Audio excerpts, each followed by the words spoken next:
Graças à quebra de safra de soja em Mato Grosso, prejuízos se agravam com ataques de mosca branca na soja e cigarrinha do milho. Para falar então sobre esse controle eficaz, eu converso agora com Elvésio Júnior, que é agrônomo e também coordenador técnico de mercado da Nitro. Muito bem-vindo aqui ao nosso jornal. Obrigado, Simone. É um prazer poder falar com vocês aí um pouco sobre essas pragas importantes. É verdade, importantes e que tiram o sono aí do nosso produtor brasileiro. Agora, o clima adverso, seca, alta temperatura que a gente viu aí nos últimos meses, solo sem umidade, esses fatores todos que eu elenquei aqui, eles podem então ter colaborado aí com o aparecimento aí desses insetos. Sim, com certeza, as condições climáticas ideais aí para o desenvolvimento tanto da mosca branca quanto da cigarrinha giram em torno aí de temperaturas acima de 25 graus e baixa umidade relativa do ar, que é o que nós tivemos durante essa safra, né? E ainda estamos tendo em algumas regiões importantes do nosso país.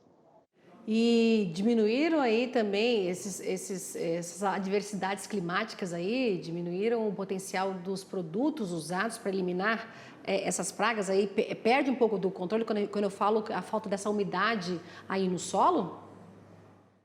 Então, no caso para controle, né, a gente tem aí algumas medidas que são tradicionais, como o uso, às vezes, de algumas culturas que não são hospedeiras, né, das pragas, e também, principalmente, o uso de alguns defensivos agrícolas, né?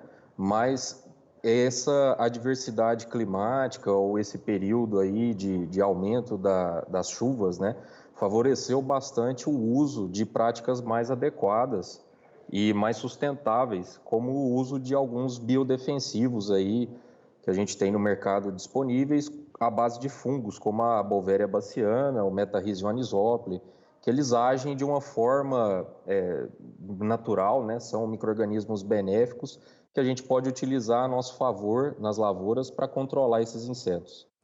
Verso, além disso, como é que deve ser então o controle? Como deve ser a decisão para esse controle aí a partir das práticas adotadas pelo produtor? Então, além do monitoramento aí regular, né, que pode ser uma prática bem interessante os produtores adotarem, visto que pelas condições climáticas a gente tem um alto índice, né, dessas pragas, a gente está observando no campo várias populações elevadas, né, das duas pragas. A gente pode também adotar aí alguns indicadores, né, para utilizar como medidas de controle, né.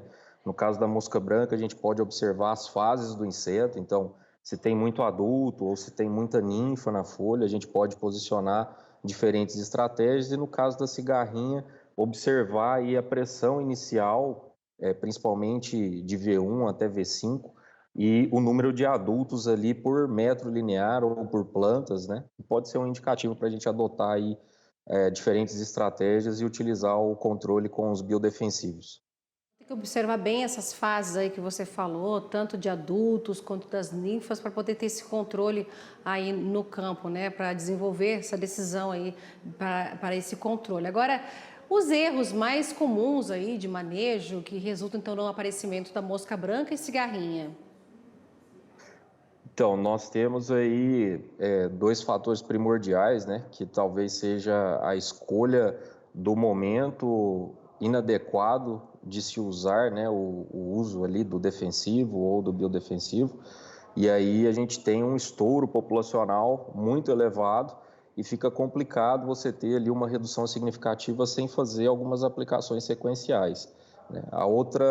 O outro erro capital, vamos dizer assim, é a falta do acompanhamento, do monitoramento, né? Porque se você consegue monitorar constantemente a sua área, você consegue determinar ali um momento adequado, né, para fazer o controle e não ter, às vezes, aí um prejuízo muito grande, um dano econômico já consolidado na sua lavoura, né? Porque a mosca branca, no caso, aí ela migra para outras lavouras e